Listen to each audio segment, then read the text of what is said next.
Hello, material science students. This recording is intended to give those of you who are studying crystallography and especially studying the impact of phase changes where one material will change from one crystallographic form to another in response to, say, pressure or temperature, and how that impacts things like specific volume and more specifically things like CTE that have to do with interplanar spacing in a given direction. Now, most of you are probably working with polycrystalline materials, in which case this isn't quite so relevant directionally in terms of any given plane. Coefficient of thermal expansion is going to end up being averaged across all of the different crystallographic orientations in a polycrystalline material. It's easier to understand this in the context of a single crystal because we're going to be looking at particular crystallographic planes. And one of the experimental ways that's used to determine exactly how far apart they are at a particular temperature and, most importantly, for a particular phase form. So while this definitely has relevance for things like specific volume, which is extremely important for certain phase changes that occur in practical metallurgy, it's best for the context of this problem to think in terms of a single crystal, and then you can extrapolate that to polycrystalline materials in all three directions. Okay, so that said, that out of the way, all those caveats, the topic of this little mini lecture is X-ray diffraction and how it can be used to get a lattice parameter, which is basically, if we're looking at a cubic system, which is pretty common for most metals, gives you basically one side of the unit cell. And once you have that, if you happen to know what type of crystallographic system you have, namely body-centered, face-centered, or hexagonal, well, hexagonal wouldn't be cubic, but body-centered or face-centered, you can find all kinds of things like the volume per unit atom, void space, atomic packing factor, and other important things. And the thing to remember about this particular technique is it's really, you can think of it as looking for the spacing between two particular planes, crystallographic planes, in a single crystal. And I'm going to move around. See, no, we don't. Let's take it before we dive into the technique. I'm going to take a look at some of the different crystallographic planes, especially in a cubic system. So if you're used to your body-centered or face-centered cubic, your 0, 0, 1 plane would be the base of your cube. The 1, 1, 0 would be a diagonal that cuts across the cube. If it's a body-centered cubic, that plane is going to cut right through that center atom. If you've got a face-centered cubic, then the 0, 0, 1 plane or the 1, 0, 0 or 0, 1, 0, those will all cut straight through the middle of the face atom. And then the 1, 1, 1 is going to intersect your coordinate axes basically at your lattice parameter at A in each of the three orthogonal directions, and it's going to cut straight through the center. So depending on which crystallographic system you have, different ones of these planes are going to be the closest packed. So if you recall, for your face-centered cubic system, the 1, 1, 1 plane is a close packed plane. And close packed planes tend to, they have the greatest atomic packing per unit area, and they tend to be a bit further apart than ones that are less closely packed. And then the 1, 1, 0 is your closest packed plane in the BCC system. So if you're using an experimental technique like X-ray diffraction to learn something about a crystallographic system, these close packed planes tend to be ones that give you a good signal. So what do we mean by signal? So now we're going to switch over to the experimental technique of X-ray diffraction now that we've had a little bit of a quick review of planes in a crystallographic system, especially with a thought towards our face and body-centered cubic systems. So X-ray diffraction relies on the fact that atoms will elastically scatter electromagnetic radiation just from their core and valence electrons combined. So they can also inelastically scatter them by absorbing them and promoting changes in the energy of given electrons within the structure, and that can then drop down and re-emit an X-ray, usually of a lower frequency, lower energy than incoming.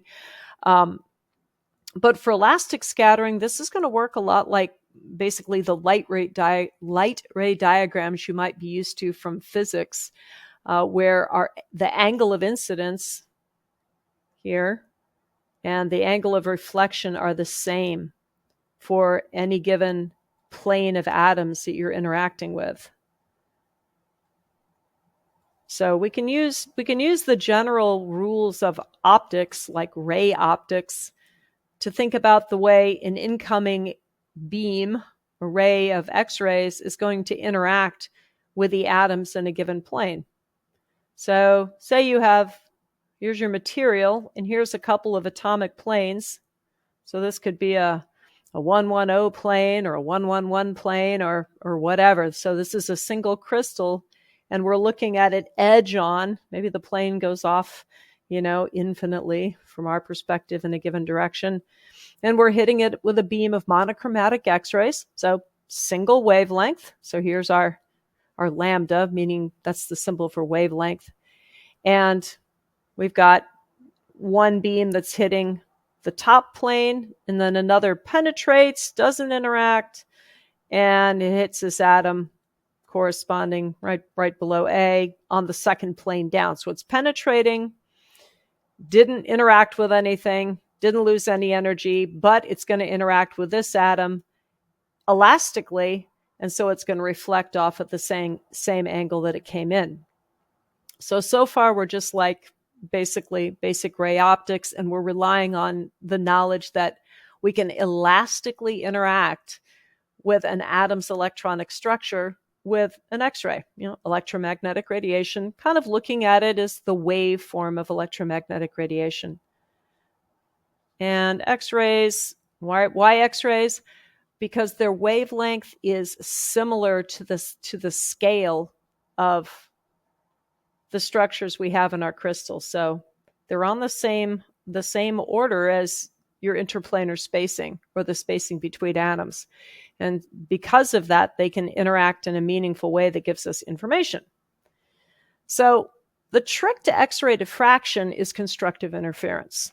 So here's where we rely on that wave nature of electromagnetic radiation. And what we're going to look at is, starting here, to what extent are we going to get the red wave constructively interfering with the green wave out here as it's heading into our detector?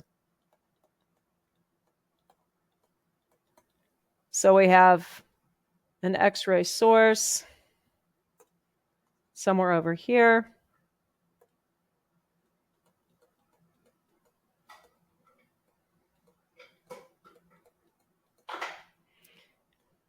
Emitting monochromatic X-rays. And so we've got our red beam that's going to interact with atom A in our sample. And then our green beam is going to interact with atom B. And because it's going to a deeper plane of atoms, our green beam is going to have to travel further. It's going to have to go a greater distance. And the additional distance it goes is defined literally by a right triangle. So we just apply some geometry where we have theta angle of incidence. Well, that's the same theta angle here, which means we can relate the additional path down here, this compared to the red wave. The green wave had to go a d sine theta and a d sine theta extra distance because it was going deeper into the material. In this case, d is the space between planes. Now, anytime we know the space between two adjacent atomic planes, and we know what those planes are, and we know something about the crystallographic system, we've defined the unit cell. We can get the lattice parameter by knowing what these planes are. So say it's like a 111 plane, for instance, and it's an FCC system. If I know D, the distance between those planes. Let's go back to what I know is the distance between any two adjacent planes there. I can geometrically relate that to the lattice parameter of the crystal. And then once I have that, and I know the crystallographic system, I know what's in it, then I can get things like specific volume, atomic packing factor, and other things that might be important to know if I'm looking for volumetric changes that accompany a phase change. Why is this important? Because sometimes the material is constrained in a part, or it has a sharp edge or a sharp corner. And if it undergoes a phase change due to, say, thermomechanical processing, and that's a big volume, and it has a big volumetric change associated with it, it will create internal stresses in the part and cause cracks. Or it can just run out of room and cause cracks or damage something adjacent to it. So these are really important considerations in material processing. And it comes down to just the fundamental parameters of the unit cell. This is in addition to thermal expansion, mind you. This can be the change in volume simply due to the change in phase. Thermal expansion or contraction will either add or subtract from that. So when it's additive, that's even worse. Okay, so back to X-ray diffraction. This is how we measure what we're going to expect for that. So just due to this geometry, we end up with 2 times d sine theta being the extra distance for the deeper X-rays. We're going to get constructive interference if this extra distance adds up to an even number of wavelengths. So if that 2d sine theta is any kind of whole number multiple of the wavelength of light, we're going to end up with constructive interference, and we'll have something to detect in our detector. If it's partially constructive, we'll get less. If it's 180 degrees out of phase, we'll detect nothing. So we have a relationship between this angle of incidence, the spacing, and our wavelength of light. So this creates something known as Bragg's law, and that's kind of what makes X-ray diffraction work. And if you're using a material science textbook, you'll probably have this in one chapter or another. So n times lambda, the wavelength, equals 2d sine theta. And theta in this case is the angle of incidence and angle of reflection relating your X-ray source and your X-ray detector. So we can take a look at the things we know. We know what the wavelength is of the X-rays. That's set by our instrument. And actually, ironically, we will use the difference between 2 core electron energy levels to create what's known as characteristic X-rays, monochromatic, all one wavelength. So we know that. And we know what theta is because our instrument actually measures this. There's a goniometer, a very precise and accurate angle measurement that measures this theta angle.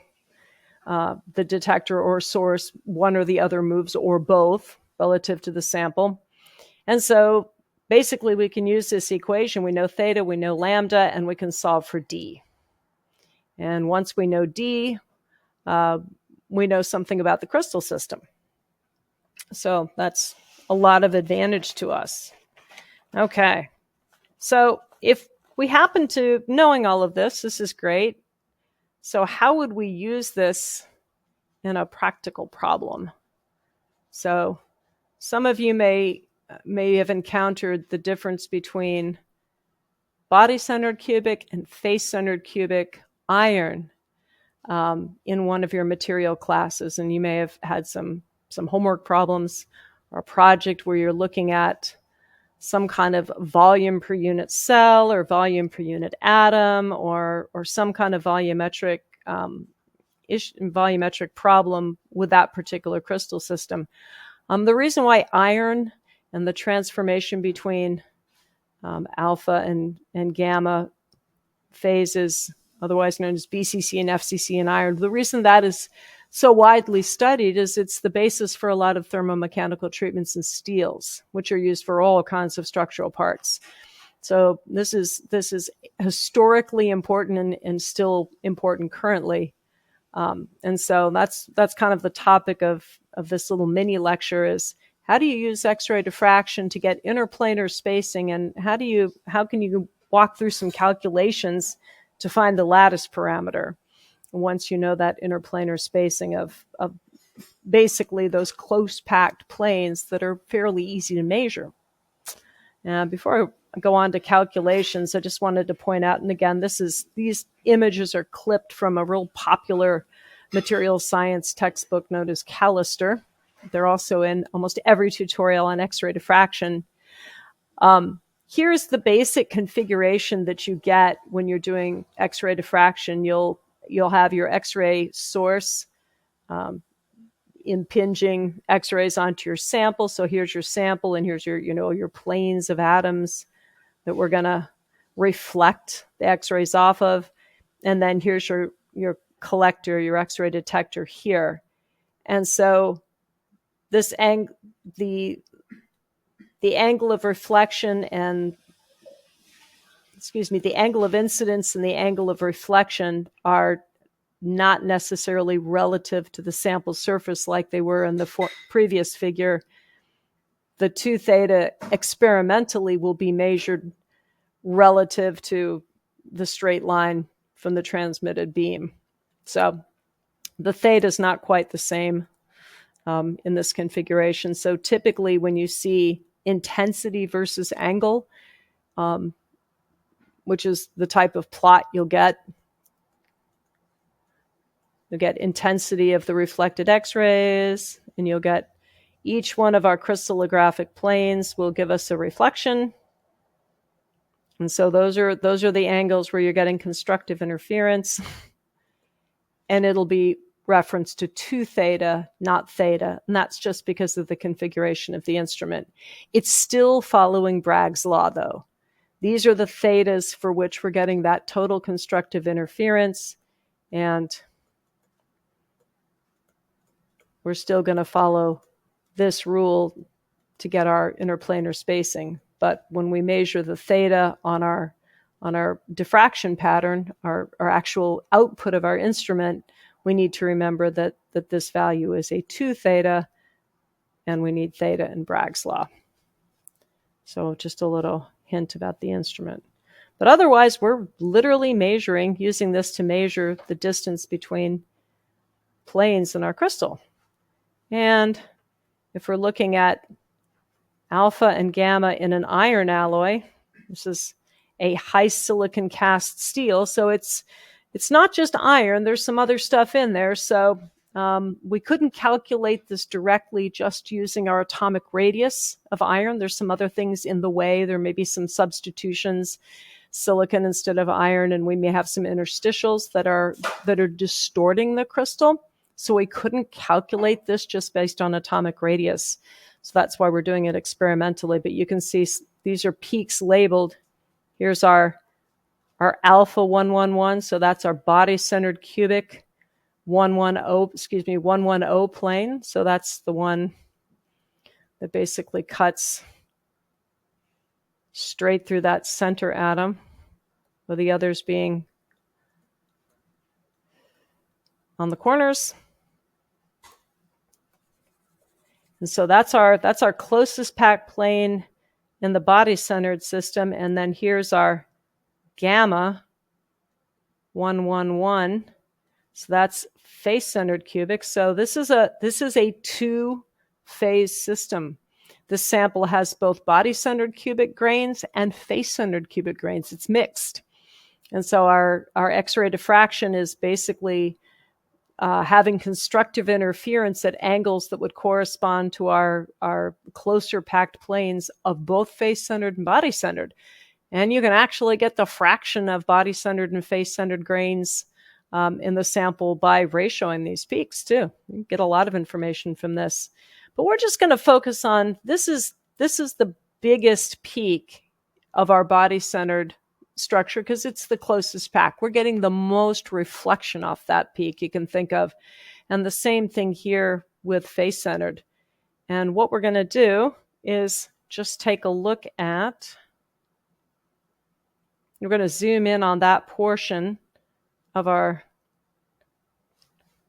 diffraction pattern. So this one is looking at how those peaks change with temperature, actually. You can do this as a function of temperature. So we're zeroing in on this part. And what we're going to do is look at that peak. So that's our bcc-to-fcc plane. And that's sitting at about 44.25 degrees is 2 theta. And here's our 111 face-centered cubic plane. Here's the peak corresponding to that. That's our constructive interference peak. And that happens, we see that at a 2 theta of 42.75 degrees. So if we wanted to get an idea of what the lattice parameter was for each of those FCC, we're going to just label this FCC, and this is BCC. In steelmaking terms, the FCC crystal structure for this would be called austenite, and the BCC would be ferrite or bainite. Martensite is in a little bit different spot. So if you run into steel heat treating, you run across those terms. They're basically an iron alloy, face and body centered cubic, and they're stable at different temperatures depending on what else you alloyed in there. So chemical potential being another big state variable. But we're just going to get an idea of how can we use this data, these peak positions and Bragg's law. How can we basically use this and this with Bragg's law to get a lattice parameter for the BCC crystal form and a lattice parameter for the FCC. Because once we have those, we can figure out other things that might be important about the crystal. So let's just do some calculations using that data. Give ourselves some room here.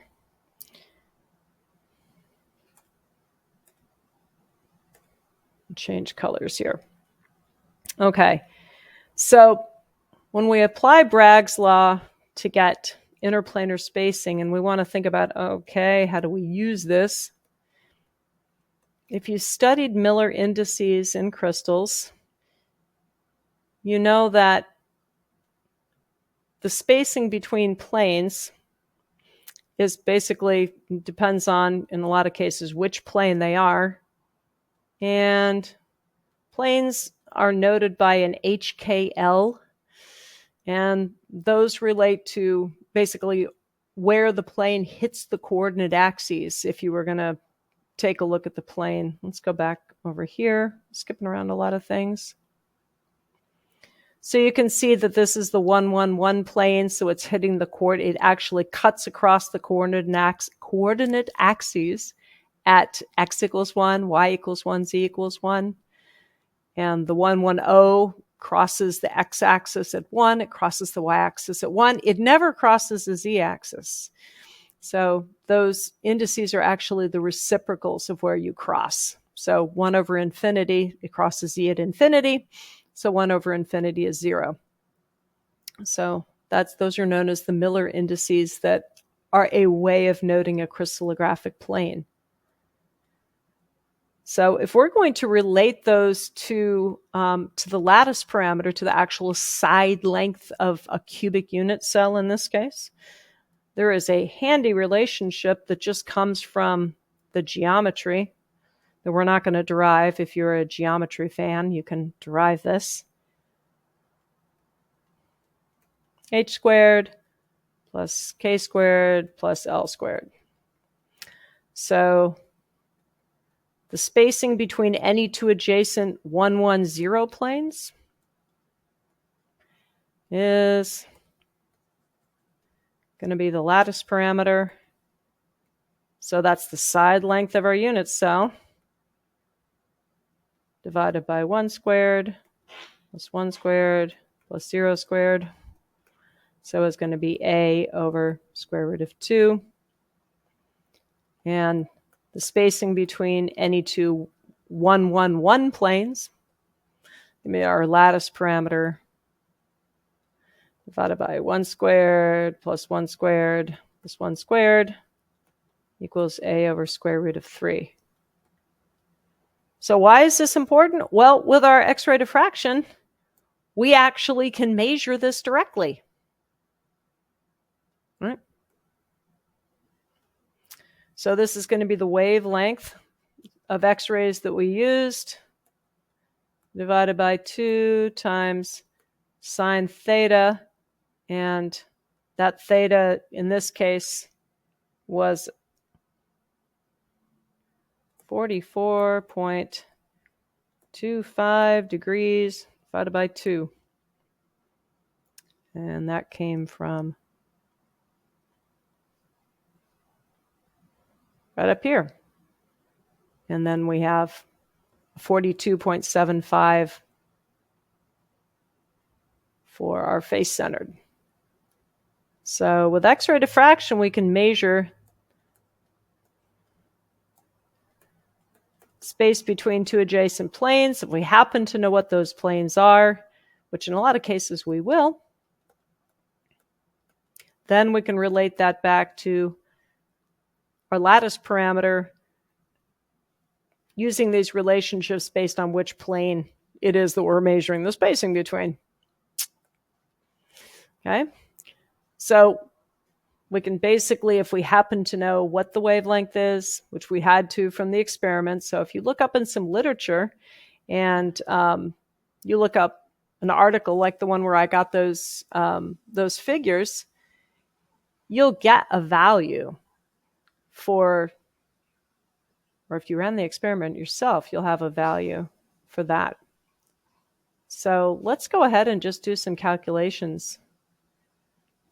I'll use another marker here, another color. Okay, so the study that produced,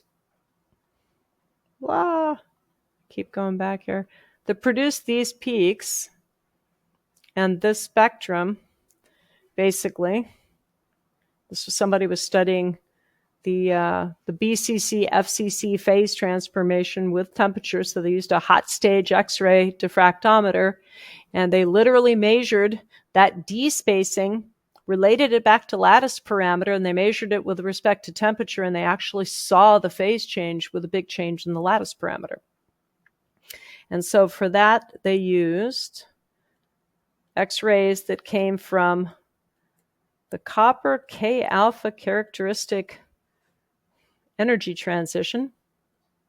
And by the way, you can use that to detect what element you have, multi-purpose. And that was at 10.562 angstroms. So that's our lambda. And so we could get our lattice parameter for our BCC would be 1.540562. It's probably a lot more significant figures than I needed. Times 10 to the minus 10 meters divided by 2. So this will be D111. Oops. divided by our 2 sine theta.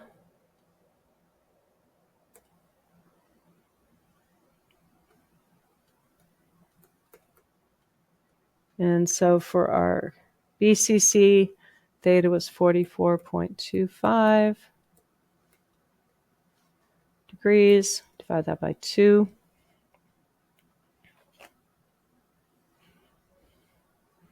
And that'll equal the lattice parameter of our BCC unit cell divided by the square root of 2.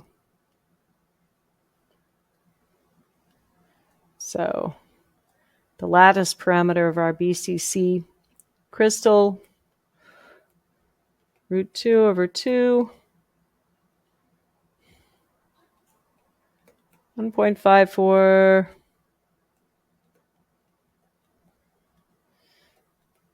leave one digit out, 10 to the minus 10 over sine 22.125 degrees.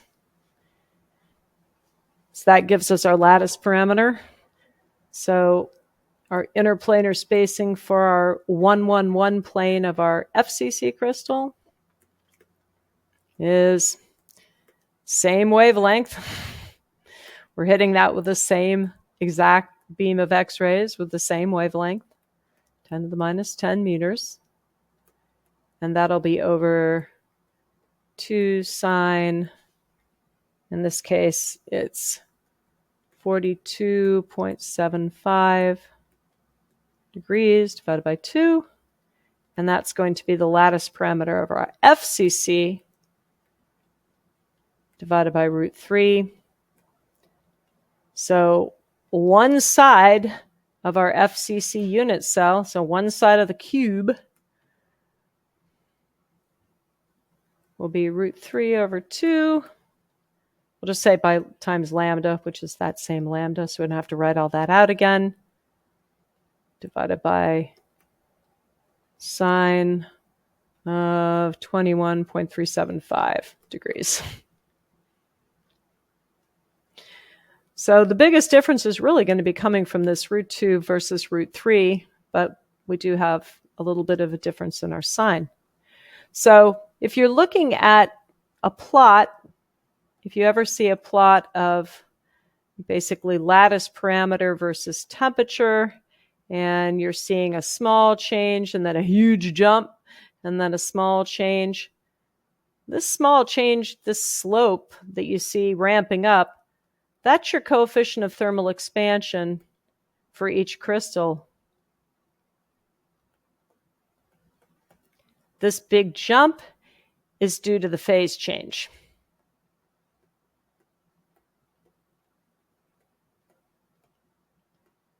And by measuring the d-spacing with X-ray diffraction, that is, if you have a very crystalline material, and this doesn't have to be a metal. Polyethylene is fairly crystalline. A lot of polymer materials are fairly well crystallized, and you can measure them with X-ray diffraction as well as other methods. But this is a very, very simple, it's a very old technique. It's very easy to do in the lab, basically. So you can measure those spacings directly and infer what's going on in your crystal, basic parameters of your crystal, and then extrapolate that out to other things. So that is it for this really short snapshot of X-ray diffraction and how you can use it to find handy things in a crystal and what a typical diffraction pattern looks like for a metal and how it relates to those results can be related to lattice parameter through Bragg's law.